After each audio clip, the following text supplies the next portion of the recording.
அனைவருக்கும் வணக்கம். இன்றைக்கி இந்த வீடியோவில் என்ன பார்க்க போகிறோம் அப்படின்னா, மேல்நிலை 2ஆம் ஆண்டு தமிழ் இயல் 1 பலவுள் தெரிக குருவினா சிறுவினா நெடுவினா இதற்கான விடைகளை நம்ம பார்க்கலாம். இங்கே பாருங்கள், நம்மை அளப்போம் பகுதியில் பலவுள் தெரிக. சர்க்குணரின் உரை ஏற்படுத்திய ஆர்வத்தினால் மயிலை சீனி வெங்கடசாமி எழுதிய நூல். இதற்கான விடை கிறித்துவமும் தமிழும். 2. மீண்டும் அந்த பழமை நலம் பொதுகுதற்கு கவிஞர் குறிப்பிடும் பழமை நலம் என்பது. விடை 1, 3 இரண்டும் சரி. அதாவது பாண்டியரின் சங்கத்தில் கொலுவிருந்தது, வள்ளல்களை தந்தது. இந்த இரண்டுமே சரிதான், 1, 3. அடுத்து, மின்னேர் தனியாளி வெங்கதிரொன்று ஏனையது தன்னேர் இல்லாத தமிழ். இவ்வடிகளில் பயின்று வந்துள்ள தொடைநயங்களை தேர்க. தொடைநயங்கள் என்ன அப்படின்னா, அடி எதுகை சீர்மோனை. அடுத்து, செம்பருதி என தொடங்கும் பாடல் இடம்பெற்றுள்ள கவிதை தொகுப்பு. இதற்கான விடை நிலவுப்பூ. மயிலை சீனி வெங்கடசாமி எழுதிய சொல்லாய்வு கட்டுரைகளின் தொகுப்பு. இதற்கான விடை அஞ்சிறை தும்பி. அடுத்து, குருவினா. இதில் 4 கேள்வி கேட்டிருக்காங்க. அதாவது, தமிழர் வளர்த்த அழகு கலைகள் நூல் பற்றி குறிப்பு வரைக. இதற்கான விடை பார்க்கலாம். அதாவது, முதல் கேள்விக்கான விடை, தமிழரது கலைத்திறனை எடுத்துரைக்கும் தமிழர் வளர்த்த அழகு கலைகள் என்னும் நூல் மயிலை சீனி வெங்கடசாமி அவர்களால் எழுதப்பட்டது. கவின்கலைகள் குறித்து தமிழில் வெளிவந்த முழுமையான முதல் நூலாகும். இந்நூல் தமிழக அரசின் முதற் பரிசை பெற்றுள்ளது. இந்த மாதிரி விடை எழுதிக்கலாம், அந்த 3 பாயிண்ட்டையும். அடுத்து, 2வது கேள்வி, விரி பெரு தமிழர் மேன்மை ஓங்கிடச் செய்வதொன்றோ உயிர்ப்பணியா கொண்டோன் யார் யாரை பற்றி எதற்காக கூறுகிறார். இதற்கான விடை பார்க்கலாம். இதற்கான விடை பாவேந்தர் பாரதிதாசன் மயிலை சீனி வெங்கடசாமி குறித்து பாராட்டி எழுதிய கவிதையாகும். உலகெங்கும் பரவியுள்ள தமிழர்களின் மேன்மையை மேலும் ஓங்கிடச் செய்வது ஒன்றையே தனது உயிர் பணியாக கொண்டு மயிலை சீனி வெங்கடசாமி உழைத்ததினால் பாவேந்தர் பாரதிதாசன் இவ்வாறு பாராட்டியுள்ளார். அடுத்து, 3வது, கவிஞர் சிற்பி எவற்றை வியந்து பாட தமிழின் துணை வேண்டும் என்கிறார். இதற்கான விடை பார்க்கலாம். இதற்கான விடை செந்நிறத்து வானம் போல் சிவந்த கைகள் உடைய உழைக்கும் தொழிலாளர்களின் வியர்வை வெள்ளம் அவர்களின் பருத்த தோல் மீது முத்துக்கள் சிதறியது போன்று காணப்படும். இவற்றையெல்லாம் வியந்து பாட தமிழின் துணை வேண்டும் என்று கவிஞர் சிற்பி கூறுகிறார். அடுத்து, விடியல் வனப்பு இரு சொற்களையும் ஒருங்கே அமைத்து ஒரு தொடர் எழுதுக. இதற்கான விடை பார்க்கலாம். இதற்கான விடை வைகரை விடியல் காண்பது வனப்பு. விடியலில் உதிக்கும் கதிரவனின் தோற்றம் இயற்கையின் வனப்பை எடுத்துரைக்கும். இந்த மாதிரி நீங்களாம் முயற்சி பண்ணி கூட தொடரமைத்து எழுதலாம். அதில் பார்த்தோம் அப்படின்னா விடியல் வனப்பு இந்த 2 சொற்களும் வரணும். அடுத்து, சிறுவினா மயிலை சீனி வேங்கடசாமியின் வரலாற்று ஆய்வுகள் பற்றி விளக்குக. இதற்கான விடை பார்க்கலாம். இதற்கான விடை இங்கே இருக்கு. வரலாற்று ஆய்வுகள் 1950களில் கிபி 3ஆம் நூற்றாண்டு தொடங்கி கிபி 9ஆம் நூற்றாண்டுக்கு இடைப்பட்ட காலங்களில் ஆட்சி புரிந்த மன்னர்களை பற்றிய ஆய்வில் ஈடுபட்டார். மகேந்திரவர்மன், நரசிம்மவர்மன் ஆகியோர் குறித்த நூல்களை எழுதினார். இதனைத் தொடர்ந்து 3ஆம் நந்திவர்மன் என்னும் பல்லவ மன்னனை பற்றியும் எழுதினார். இம்மன்னனை பற்றி தமிழில் எழுதப்பட்ட முதல் நூல் என்னும் பெருமையை பெற்றது இந்நூல். சங்ககால மூவேந்தர்கள் மற்றும் பிற மன்னர்கள் பற்றிய பதிவுகள். சங்ககால மூவேந்தர்கள், கொங்கு நாட்டு மன்னர்கள், துளு நாட்டு மன்னர்கள், களப்பிரர் மற்றும் இலங்கை குறித்த வரலாறு ஆகியவற்றையும் மயிலையார் எழுதினார். களப்பிரர் வரலாறு. அடுத்து, சங்க காலத்துக்கு பிற்பட்ட காலத்தில் தமிழகத்தை களப்பிரர்கள் என்ற மன்னர்கள் ஆட்சி புரிந்தனர். களப்பிரர்கள் ஆட்சி காலம் தமிழர்களின் வரலாற்றில் இருண்ட காலம் என்று மரபு வழிபட்ட வரலாற்று ஆசிரியர்கள் குறிப்பிட்டிருந்தனர். களப்பிரர் குறித்த ஆய்வை விரிவாக மேற்கொண்டு களப்பிரர் ஆட்சியில் தமிழகம் என்னும் நூல் மூலம் புதிய கண்ணோட்டத்தை இவர் வெளிப்படுத்தினார். இது உங்கள் புத்தகத்திலேயே இருக்கும். நான் தலைப்பு கொடுத்து இந்த மாதிரி விடை கொடுத்துருக்கேன். அதாவது, பக்க எண் 5வது பக்கத்தில் பார்த்தீங்கன்னா வரலாற்று ஆய்வுகள்னு இருக்கும். இதை கூட நீங்கள் அப்படியே ரெஃபர் பண்ணிவிட்டு இதை அப்படியே கூட எழுதிக்கலாம். வரலாற்று ஆய்வுகள் தலைப்பிலேயே நம்மளுக்கு புத்தகத்தில் கொடுத்துருப்பாங்க. இதற்கான விடை அப்படியே இதில் இருக்குது, பார்த்துக்கோங்க. இங்கே 1950களில் இருந்து இது அப்படியே இதிலேருந்து பதிவு செய்தார் இருக்குது. அடுத்து பார்த்தோம் அப்படின்னா இந்த சங்க காலத்துக்கு பிற்பட்ட காலத்தில் இதில் இருந்து இந்த வெளிப்படுத்தினார் இந்த பேராகிராஃப் ஃபுல்லாகவே எழுதிக்கலாம். இங்கேருந்து ஆரம்பித்து இது வரல இருக்குது, 5வது பக்கத்தில் இருக்குது, பார்த்துக்குங்க. இது வந்து நான் தலைப்பு கொடுத்து உங்களுக்கு விடையாக கொடுத்துருந்தேன், வேறு ஒன்றுமே கிடையாது. எது உங்களுக்கு ஈஸியாக இருக்கோ அதை நீங்கள் எழுதிக்கலாம். சரியா? அடுத்து பாருங்கள். செம்பருதி மலைமேட்டில் தலையை சாய்ப்பான், செந்நிறத்து பூக்காடாம் வானமெல்லாம் தொடர் வெளிப்படுத்தும் காட்சி நயத்தை விளக்குக. இதற்கான விடை பார்க்கலாம். அதாவது மாலை நேரத்தில் செந்நிற கதிர்களை உடைய கதிரவன் மலையுச்சியின் மீது சென்று மறையும் காட்சியானது கதிரவன் தன் தலையை சாய்த்து உறங்குவது போல் உள்ளது. கதிரவன் மறைகின்ற மாலை நேரத்தில் வானம் முழுவதும் சிவந்த நிறத்தில் காணப்படும் அக்காட்சியானது வானத்தில் செந்நிற பூக்கள் செறிந்து பூக்காடு போல் காட்சியளிக்கிறது. இந்த மாதிரி நம்ம விடை எழுதிக்கலாம். அடுத்து பாருங்க. ஏங்கொழி நீர் ஞாலத்து இருளகற்றும் இடஞ்சுட்டி பொருள் விளக்குக. இதற்கான விடை பார்க்கலாம். அதாவது இடம்னு போட்டுட்டு தண்டி அலங்காரம் என்ற அணி இலக்கண நூலில் பொருள் அணியில் இந்த அடியானது இடம்பெற்றுள்ளது. இதோட பொருள் பார்த்தோம் அப்படின்னா மலைகளுக்கு இடையே தோன்றி சான்றோர்களால் அதாவது உயர்ந்தோர் வணங்கப்படுகின்ற கதிரவன் ஓசை நிறைந்த கடல் நீரால் சூழப்பட்டுள்ள இந்த உலகத்தின் புற இருளை நீக்குகிறது. அடுத்து விளக்கம். மலையில் தோன்றி சான்றோரால் வணங்கப்படுகின்ற இருளை போக்குகின்ற பொருள்கள் 2 உள்ளன. ஒன்று மின்னலை போல் ஒளிர்கின்ற கதிரவன், மற்றொன்று பொதிகை மலையில் தோன்றி வளர்ந்த மக்களின் அறியாமை என்னும் இருளை போக்குகின்ற தனக்கு நிகரில்லாத தமிழாகும். இந்த 3 பாயிண்ட்டையும் எழுதிக்கிங்க. சரியா? அடுத்து பின்வரும் இரு பாக்களின் கருத்துக்களிலுள்ள வேற்றுமையை எடுத்து காட்டுக.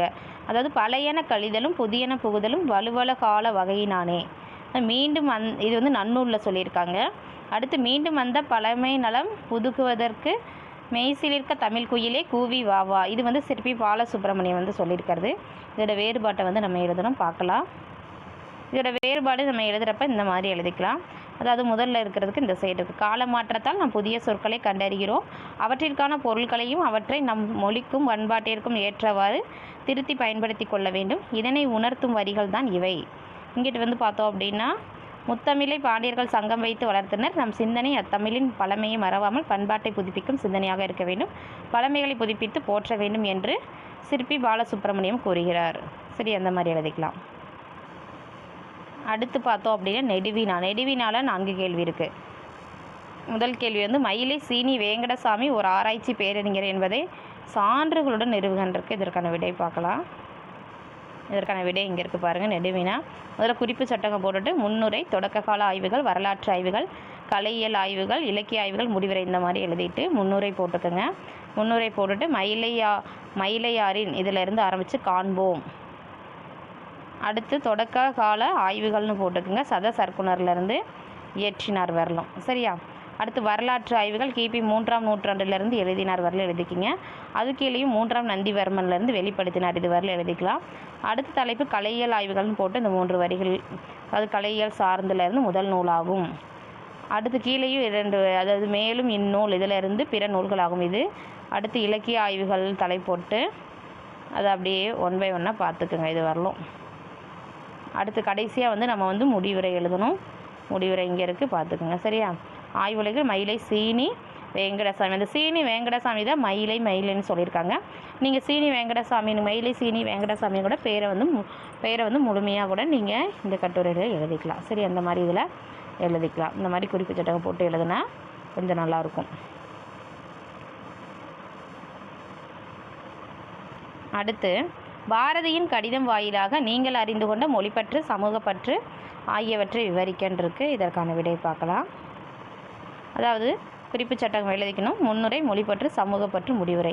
முதல் முன்னுரை எழுதிக்கலாம். யாமறிந்த மொழிகளிலேயே தமிழ் மொழி போல் இனிதாவது எங்கும் காணும்னு எழுதிட்டு இந்த பாரதியார் கவிஞராக எழுத்தாளராக இதில் வந்து குறித்து காண்போம் இந்த அப்படியே நீங்கள் காப்பி பண்ணிக்கோங்க.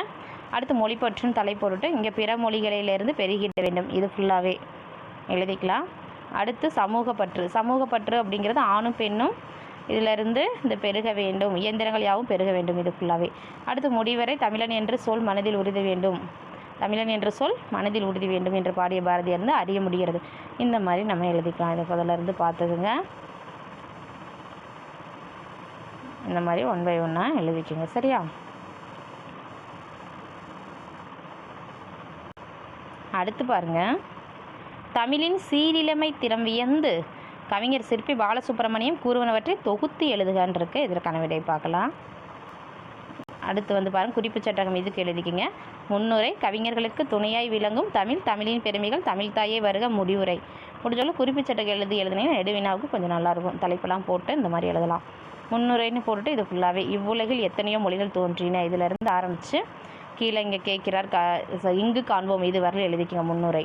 அடுத்து வந்து கவிஞர்களுக்கு துணையாய் விளங்கும் தமிழ்னு தலை போட்டுட்டு அதுக்கெல்லாம் செந்நிற கதிர்களை இதிலிருந்து கவிஞர் வரலாம். அடுத்து பார்த்தோம் அப்படின்னா தமிழின் பெருமைகள், தமிழின் பெருமைகள்லேருந்து தலைப்பு போட்டுக்கோங்க. கவிஞர்களின் உள்ளத்திலே இருந்து அறம் வளர்த்த வரல எழுதிக்கலாம். சரியா? அடுத்து பாருங்கள், தமிழ் தாயே வருக, மீண்டும் அந்த பொற்காலம்லேருந்து தென் தமிழை வருக. இது மாதிரி அடுத்து முடிவுரை நம்ம எழுதிக்கலாம். 3 வரிகள் இருக்குது தான் காலமாற்றங்களுக்குலேருந்து வெளிப்படுத்தியுள்ளார். சரியா? அடுத்து கடைசி கேள்வி. சொல்லோவியங்கள் என்னும் கவிதை நூல் உங்கள் பள்ளி ஆசிரியரால் எழுதப்பட்டு உங்கள் பள்ளியில் வெளியிடப்படுகிறது. அவ்வெளியீட்டு விழாவிற்கு நிகழ்ச்சி நிரலை உருவாக்கி நன்றியுரை எழுதுகன்னு இருக்குது. இதற்கான விடை வந்து நீங்களாக கூட சொந்தமாக முயற்சி பண்ணி எழுதலாம். நான் வந்து ஒரு மாடல் மட்டும் கொடுக்குறேன், ஒரு மாதிரி கொடுக்குறேன். அதை பார்த்துட்டு நீங்களாக எழுதலாம். அதாவது இந்த மாதிரி சொல்லோவியங்கள் தலைப்பு போட்டுக்கோங்க. கவிதை நூல் வெளியீட்டு விழான்னு எழுதிட்டு இடம் எந்த இடத்துலையோ அதை எழுதிக்கிங்க. அடுத்து நாள் எந்த தேதி, அன்றைக்கி என்ன தேதி அதை எழுதிட்டு கிழமை எழுதிக்கிங்க. அடுத்து எந்த நேரத்தில் நடக்குது அப்படிங்கிற நேரம் எழுதிக்கணும். அடுத்து முதல்ல நம்ம என்ன பண்ணோம், தமிழ்தாய் வாழ்த்து. தமிழ்தாய் வாழ்த்து வந்து மாணவர்கள் வந்து பாடுறாங்க அப்படின்னா மாணவர்கள் எழுதிக்கிங்க. அடுத்து வரவேற்புரை கொடுக்குறாங்க, யார் உங்களுக்கு வந்து வரவேற்பு கொடுக்குறாங்க, தலைமை ஆசிரியரா என்ன யார் அப்படிங்கிறத அவங்களோட பெயர் எழுதிட்டு ப்ராக்கெட்டில் இந்த மாதிரி எழுதிக்கிங்க. அதோட ஸ்கூல் அவர் வந்து எந்த இதில் ஒர்க் பண்ணுறாரு அந்த மாதிரி இதை எழுதிட்டு அந்த பேர் எழுதிக்கலாம். அடுத்து நூல் அறிமுக விழா, யார் வந்து நூல் அறிமுகப்படுத்துகிறாங்க, அறிமுக விழாவில் பார்த்தோம் அப்படின்னா அவங்களோட பெயர் இதில் எழுதிக்கலாம். நூல் வெளியீட்டு வாழ்த்துறை யார் வழங்குறாங்க அப்படிங்கிறத அவங்களோட பெயர் எழுதிக்கலாம்.